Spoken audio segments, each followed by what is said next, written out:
Hello बच्चों, एक बार फिर सभी का स्वागत है। प्रश्नावली 11.3 करने जा रहे हैं बच्चों, और आज हम पढ़ने वाले हैं अगला शांकव, जिसका नाम है दीर्घवृत्त। ठीक है बच्चों, दीर्घवृत्त। आइए पहले परिभाषा देखते हैं दीर्घवृत्त की। बच्चों की दीर्घवृत्त की परिभाषा क्या होती है? कल मैंने बताया था आपको कि बेटा ई का जो मान होता है, उत्केंद्रता, वो होती है PF/PM। याद है? PF/PM। और अगर ई का मान 1 से बड़ा हो, ठीक है ना, मतलब ये नियता है, यहाँ पे नाभि है। अगर कोई बिंदु इस प्रकार से गति करता हो कि इसकी जो ई का मान 1 से कम हो, सॉरी बड़ा नहीं, ई का मान 1 से क्या हो? कम हो। इस तरीके से गति करता है कि इसकी नियता से दूरी ज़्यादा हो और नाभि से दूरी कम हो, है ना। ये देखिए, यहाँ ये बिंदु है, ये नियता से दूरी इसकी ज़्यादा है और नाभि से दूरी क्या है? कम है। फिर ये यहाँ आ गया, नियता से दूरी अभी भी ज़्यादा है, नाभि से दूरी अभी भी क्या है? कम है। नियता से दूरी अभी भी ज़्यादा है, नाभि से दूरी क्या है? कम है। नियता से दूरी ज़्यादा है, नाभि से दूरी कम है। तो बेटा इस तरीके से ये मिलाओगे तो यहाँ पर एक कर्व बनेगा, जिसको बोलोगे आप दीर्घवृत्त। क्या बोलेंगे बच्चों? दीर्घवृत्त। यस। तो E<1 अर्थात PF/PM का मान 1 से कम होगा, यानी PF का मान PM से क्या होगा? कम होगा। तो परिभाषा बनेगी कि अगर समतल पर कोई बिंदु इस प्रकार गति करता है कि इसकी नाभि से दूरी जो होगी वो क्या होगी? कम होगी, और नियता से दूरी क्या होगी? ज़्यादा होगी। समझ में आया बच्चों? तो बिंदु का बिंदु पथ क्या बनेगा? दीर्घवृत्त बनेगा। क्या बनेगा? बिंदु का बिंदु पथ दीर्घवृत्त। ठीक है बच्चों। अब दीर्घवृत्त हमें 2 टाइप के पढ़ने हैं बच्चों, है ना। हमें 2 टाइप के दीर्घवृत्त पढ़ने हैं। देखिए, दोनों 2 प्रकार के दीर्घवृत्त करने हैं। एक पहला दीर्घवृत्त बेटा इस टाइप का बनेगा, यह है बेटा पहला दीर्घवृत्त। दूसरा दीर्घवृत्त बेटा इस टाइप का बनेगा। आप समझ सकते हो बच्चों, ये दीर्घवृत्त जो है एक y अक्ष के अनुदिश है और एक x अक्ष के अनुदिश है। ठीक है, ये देखिए, ये है बच्चों, ये x अक्ष है, ये x डैश है, और ये y डैश है। बहुत अच्छे से समझिए बच्चों, जो बड़ी अक्ष होती है जिसके अलोंग दीर्घवृत्त जाता है उसको बोलते हैं दीर्घ अक्ष। क्या बोलते हैं उसको? तो यहाँ पे a डैश जो है, यहाँ पे a डैश जो है वो है दीर्घ अक्ष। क्या कहलाएगी? ये दीर्घ अक्ष। ठीक है बेटा, यहाँ तक की लंबाई है बेटा a, तो ये बिंदु क्या बनेगा? a,0, और ये बिंदु क्या बनेगा? -a,0। तो ये कहलाएगी दीर्घ अक्ष की लंबाई। तो पीछे भी a लंबाई है और आगे भी a लंबाई है। तो अगर आप बोलोगे दीर्घ अक्ष की लंबाई, दीर्घ अक्ष की लंबाई क्या होगी बच्चों? 2a। क्या होगी? 2a। बेटा ये लघु अक्ष है, यहाँ का बिंदु बनेगा 0,b, अर्थात ये बिंदु हो गया 0, 0, और ये बिंदु हो गया 0,b, अर्थात ये लंबाई कितनी हो गई? b। नीचे भी लंबाई होगी b, मगर निर्देशांक तो होंगे 0,-b। ये b है बेटा, ये b डैश है। ठीक है, तो दीर्घ अक्ष ये हो गया, लघु अक्ष की लंबाई bb डैश बराबर ये कहलाएगा बेटा लघु अक्ष, और bb डैश होगी लघु अक्ष की लंबाई। समझ में आया बेटा? ये होगी 2b। क्या होगी ये? बेटा ये केंद्र यहाँ पे दिख रहा है आपको O, 0,0, ये केंद्र O दिख रहा है बेटा। यहाँ पे जो है ना बिंदु, ये दिखा आपकी नहीं दिखा? ये O है बेटा, इसको बोलते हैं 0,0। ठीक है। अब बेटा बात करते हैं समीकरण। परवल है इसका दीर्घवृत्त का समीकरण। देखो, सबसे इंपॉर्टेंट लाइन बेटा, दीर्घवृत्त का समीकरण। ठीक है बेटा। हाँ देखो बेटा, एक्स अक्ष के नीचे कौन जा रहा है? a। तो बोलो x² upon a² plus y² upon B square equal to कितना बेटा ए। समझ में आ गया। देखो एक्स एक्सेस में ए जा रहा है तो X square upon A square, Y axis में बी जा रहा है बेटा तो Y square upon B square equal to कितना, कोई दिक्कत। हाँ अब एक चीज़ और सुनो, ए बी तथा ई में संबंध, ये बहुत इंपॉर्टेंट है ये लाइन। ए बी तथा बी ई में संबंध, बेटा क्या होता है संबंध, बी स्क्वायर बराबर ए स्क्वायर में से छोटा होगा ना बेटा, बी स्क्वायर बराबर ए स्क्वायर माइनस ए स्क्वायर माइनस सी स्क्वायर। अब आप कहोगे सी क्या है सर, ये सी क्या हो गया बेटा, सी का मतलब होता है फोकस, सी का मतलब होता है फोकस यानी नाभि। तो बेटा ये देखो यहाँ पे एक फोकस होता है, इसको बोलते हैं सी कॉमा जीरो, और यहाँ पे नाभि होती है जिसका नाम है माइनस सी कॉमा जीरो। बेटा दो नाभि होती है, एक का नाम है S1 और एक का नाम है S2। तो मैं लिख देता हूँ नाभि के निर्देशांक, नाभि के निर्देशांक क्या होंगे बच्चों, plus minus C comma zero, plus minus C comma zero. और बेटा सी का मान होता है ए गुणे ई, ए गुणे ई, तो सी का मान ए गुणे ई, तो यहाँ पर बन जाएगा प्लस माइनस ए ई कॉमा जीरो। क्लियर हुआ, क्या बनेगा, प्लस माइनस ए ई कॉमा जीरो। ये बन गया नाभि के निर्देशांक प्लस माइनस ए ई कॉमा जीरो। यस ये हो गया, ये हो गया। ठीक है बच्चों, नाभि के निर्देशांक। अभी देखो मैंने आपको क्या बताया, ए बी तथा सी में संबंध क्या होता है, ए बी और ई में संबंध होता है बी स्क्वायर बराबर ए स्क्वायर माइनस सी स्क्वायर। ठीक है ना, तो देखो चूंकि बी स्क्वायर बराबर ए स्क्वायर माइनस का सी स्क्वायर, तो बी स्क्वायर बराबर बच्चों ए स्क्वायर माइनस सी का मान क्या है बेटा, ए ई है कि नहीं है, तो ए ई का क्या हो गया होल स्क्वायर, तो बी स्क्वायर बराबर ए स्क्वायर माइनस ए स्क्वायर ई स्क्वायर। तो यहाँ से आप ए स्क्वायर कॉमन ले लें बच्चों, तो ये ब्रैकेट में बचेगा 1 माइनस ई स्क्वायर।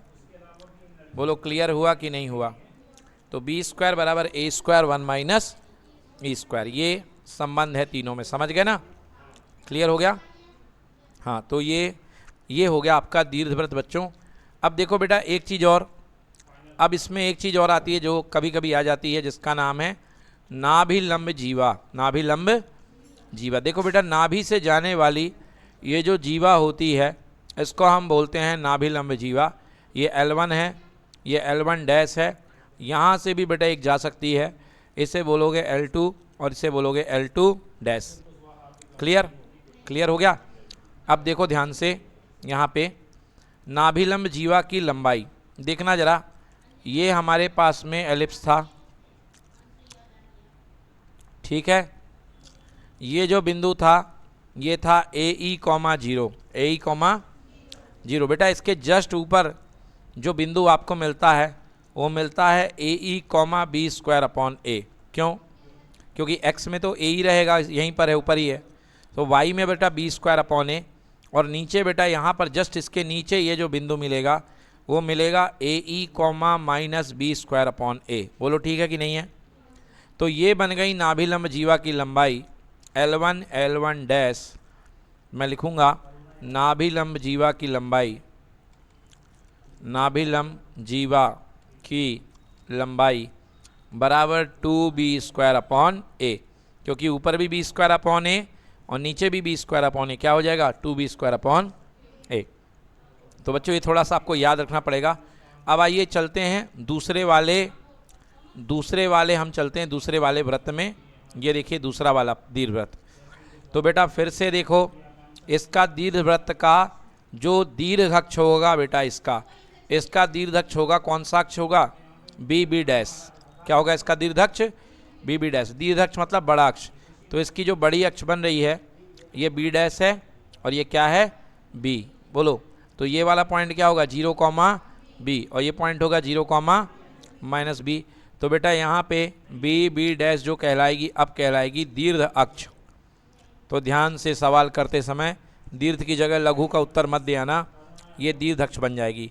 और बी बी डैश की लंबाई बराबर हो जाएगी बच्चों 2b, क्या हो जाएगी टू बी। इस बार जो ए डैश है ये ए है और ये ए डैश है बेटा, ये बनेगा ए डैश, ये बनेगा लघु अक्ष। क्या बनेगा? ये लघु अक्ष। और लघु अक्ष की लंबाई जो होगी ए डैश की लंबाई बराबर होगी बेटा 2a। बराबर क्या होगी? 2a। ठीक है, तो लघु अक्ष की लंबाई बराबर 2a। केंद्र बेटा अभी भी वही रहेगा, केंद्र बराबर हो जाएगा 0,0। अब देखते हैं दीर्घवृत्त का समीकरण।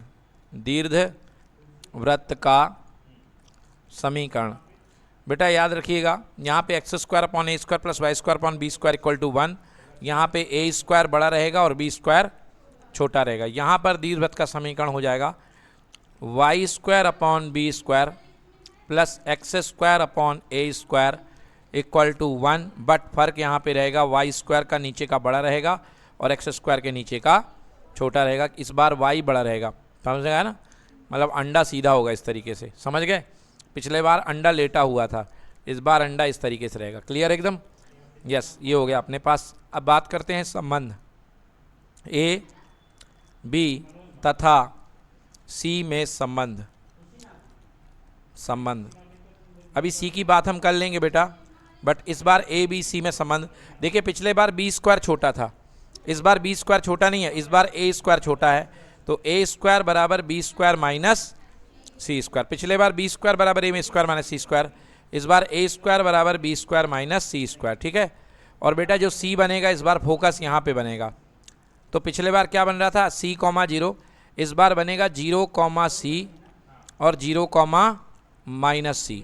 ठीक है बेटा, 0, c और 0, -c। नाभि के निर्देशांक क्या बनेंगे बेटा? नाभि के निर्देशांक बराबर ±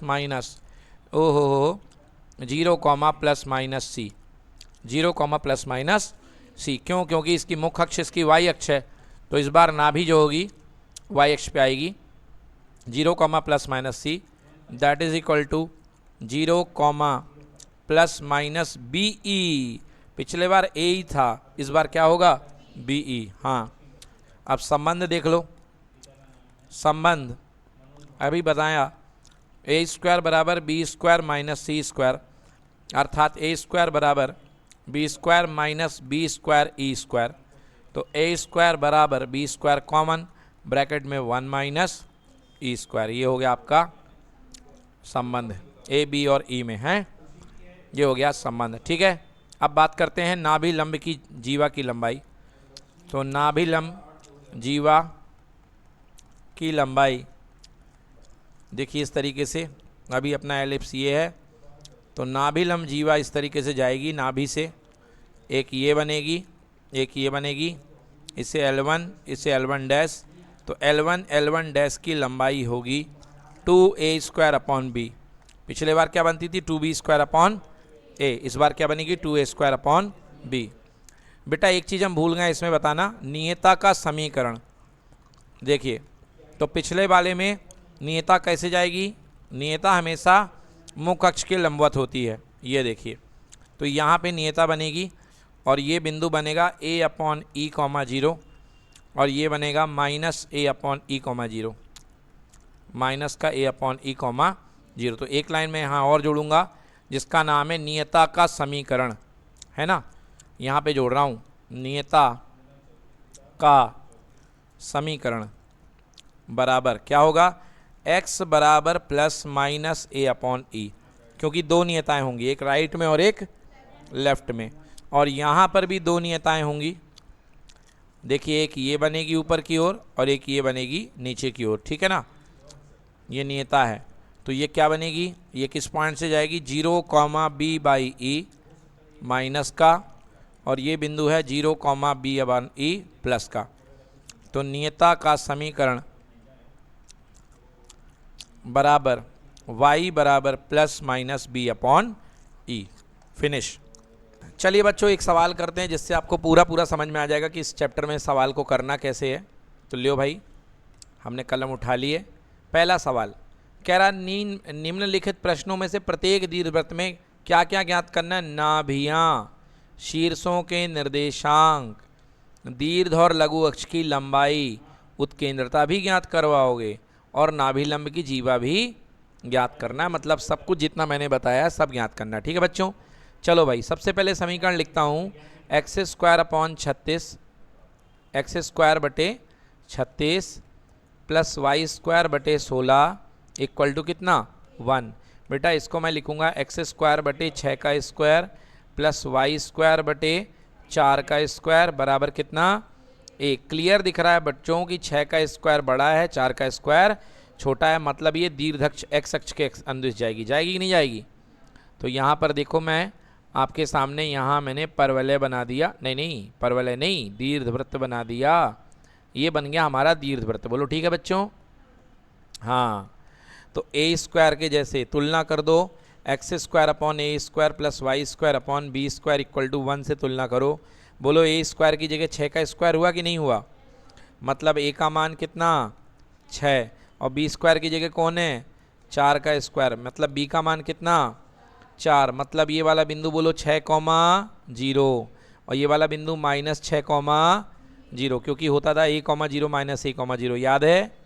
हाँ, ये वाला बिंदु 0,4 और ये वाला बिंदु 0,-4। ठीक है, और आपको कह रहा सबसे पहले दीर्घ अक्ष की लंबाई, दीर्घवृत्त ने नाभियो लघु अक्ष की लंबाई, ओके, लघु और दीर्घ दोनों अक्ष की लंबाई। तो पहला उत्तर बनेगा, फर्स्ट उत्तर हमारा बनेगा दीर्घ अक्ष की लंबाई। बोलो दीर्घ अक्ष की लंबाई। बेटा दीर्घ अक्ष की लंबाई होती है 2a, क्या होती है 2a। उत्तर 2 गुणे 6 बराबर कितना 12। समझ में आया। देखो ए स्क्वायर बी स्क्वायर ए भी निकाल लिए है ना, तो इसलिए पहला उत्तर आ गया लघु अक्ष की, दीर्घ अक्ष की लंबाई कितनी हो गई 12। अब बात करते हैं लघु अक्ष की लंबाई, किसकी बात करते हैं, हाँ लघु अक्ष की लंबाई। बेटा क्या होती है 2b, क्या होती है 2b बराबर 2 गुणे 4, बोलो कितना हो गया 8 इकाई। तो लघु अक्ष की लंबाई कितनी इकाई हो गई 8 इकाई। ठीक है, दीर्घ अक्ष निकाल लिया, लघु अक्ष निकाला, नाभि क्या निकालना है नाभि। ऑल यू नो नाभि बेटा दो होती हैं, होती है AE,0 और दूसरी होती है -AE,0 या C,0 और -C,0। क्लियर कि नॉट क्लियर। हाँ, तो हमको लगाना पड़ेगा संबंध, क्या लगाना पड़ेगा संबंध। ध्यान से देखो यहाँ पे बी स्क्वायर छोटा है, बोलो हाँ या ना। तो बी स्क्वायर बराबर ए स्क्वायर माइनस सी स्क्वायर आएगा कि नहीं आएगा, क्योंकि ए स्क्वायर से घटाओगे तभी तो छोटा बनेगा, हाँ या ना। तो बी स्क्वायर बराबर 4 का स्क्वायर कितना 16 और ए का स्क्वायर कितना दिया है 36, बोलो हाँ, और माइनस सी का स्क्वायर, सी स्क्वायर इधर गया, सी स्क्वायर बराबर 36 माइनस कितना 16, तो सी बराबर हो गया सी स्क्वायर बराबर कितना 20, तो सी बराबर √20, √20 मतलब √5 चौके 20, 2√5, बोलिए हाँ या ना। तो सी का मान कितना आ गया 2√5। तो अपने पास जो फोकस होती है नाभि है ना, क्या बोला मैंने, नाभि के निर्देशांक होते हैं ±C,0, तो बन गया ±2√5,0। तो देखो नाभि के निर्देशांक ±2√5,0। पक्की बात। अब बात करते हैं शीर्ष, क्या बात करते हैं, तो मैंने बताया था ये होती शांकों की अक्ष, मेन अक्ष, हाँ या ना। इसको कहाँ पर काट रहे हैं बिंदु, उसको बोलेंगे शांकों का शीर्ष, A ठीक है बेटा, यस और नो, है ना भाई। नाभि से जाने वाली होती है अक्ष होती है, तो अक्ष जहाँ पर वक्र को काटती है। तो अब बात करते हैं किसके शीर्ष की, शीर्ष की बात करेंगे तो दो शीर्ष हैं। सबसे पहला है ए बनेगा 6,0, दूसरा बनेगा A' मतलब -6,0। तो देख लो शीर्ष हो गया 6,0 और -6,0 मिलाकर के लिख दिया +-6,0। अब निकालना है उत्केंद्रता, क्या निकालनी है बोलो ठीक है। अब निकालते हैं हम उत्केंद्रता, 5वां नंबर उत्केंद्रता निकालेंगे। तो मैंने आपको पढ़ाया था उत्केंद्रता के लिए बच्चों बी स्क्वायर बराबर A square minus C square, हाँ या ना।